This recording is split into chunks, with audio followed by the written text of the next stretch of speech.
таким бросил мозг.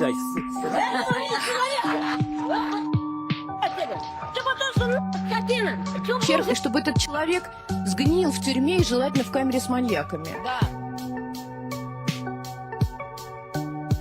Шеф-сватчица МММ сегодня у нас в студии. Теперь молодой человек.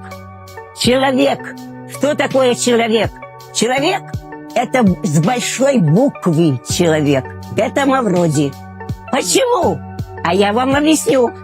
Потому что прежде, чем вступить в бой с массой, которая окружала его, говорит о том, что победить он мог только тогда, когда его поймет народ. К сожалению, народ его не понял.